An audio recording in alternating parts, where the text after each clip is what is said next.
Hello everyone, we're back and we were talking about the dynamic landscape in the creative industry, and here with us is Dionna Dorsey from Creative Ladder. Hi Dionna. Hi, how are you? Thank you so very much for having me. We're so happy to have you. And my first question, it's kind of a traditional question. How did you start in the creative industry? I started in the creative industry I guess nearly 20 years ago. After university here in the United States, I attended fashion design school in Milan, Italy, Instituto Marangoni. And upon graduating, I moved back to the United States, moved to New York City, and started my journey into the fashion world. In your opinion, what are the current trends in the creative industry and how do you see them evolving right now in the near future? Yeah, I think, I think the biggest trend, which I don't think is a trend, I think it's here to stay and it's going to continue moving forward, is the involvement of technology. Obviously, we're seeing AI. And I was actually at a summit a couple of weeks ago, or months ago now, excuse me. And I learned way more than I was expecting to learn about AI, which I still am not as knowledgeable about it as I would like to be, but I was kind of blown away. It's like the future is here now. More humans and more different types of humans to allow that to continue moving forward so that the work can, come together in a safe way that allows us to continue progressing, but also allows us to continue including more folks. But do you think that AI cannot solve all of the issues in the creative industry? And what do you think are the most pressing issues that the creative industry is facing at the moment? These are tough questions. I don't think that any sort of technology can solve anything or everything, I should say.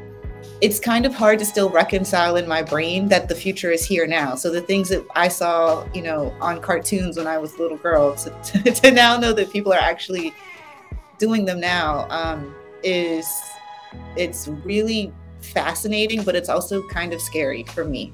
How do we reconcile like the speed at which technology is progressing with the speed at which humans are progressing? And how can we find a happy medium to make those work together in a way so that we still have humans creating art and design for us across the board, still writing for us? In 2023, there might be designers that are not human doing all of the work that humans were once doing. That's a scary thought. It is a very cool concept, but it's also scary to think how that could affect folks with employment, with being able to take care of their families, with being able to put out all of the love and creativity and excitement that's in their brains and their hearts out into the world to help us, solve a lot of the problems. One of the reasons why I fell in love with design in the first place was not because it's just about creating beautiful things, but it's about reflecting the truth and the human spirit. You've met a lot of creatives during your organizing and managing Creative Ladder. Do you think that they have the same opinion? And is it tough for them to catch up with technology? Yeah, I don't think that I could speak for, I don't think that I can be a voice for everyone. I think that I'm the only one that comes forward with the same perspective of excitement and curiosity matched with caution and concern. Once you give someone the opportunity, it's really about making sure they have the opportunity to catch up. So if we can make sure that we're providing ample options and opportunities and resources for folks to learn about this. There have been a push for a greater diversity and inclusivity, and especially in the creative industry. What steps do you think need to be taken to ensure that this becomes a reality? Yeah, I mean, one, even just having this conversation with you here today, making sure that we're having conversations, making sure that people understand that it's not a talent deficit, that it's more of an opportunity deficit, and that we're creating more opportunities for people to come to the table, at times to flip the table if the table isn't welcoming of other types of people, and making sure that we're providing deeper access, wider access to people of all kinds, especially those from underrepresented communities, to be able to participate, to be able to, like we just said, to have access to technologies and to be able to educate themselves and to upskill themselves to move forward.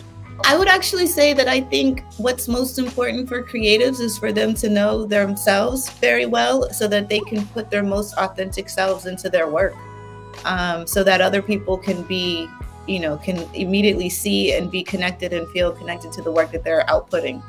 I think it's important that as a creative that you have a strong knowledge of self and that you feel comfortable communicating and putting yourself wholeheartedly into your work. And again, thank you so very much for this opportunity. I'm honored and I'm thrilled. Thank you.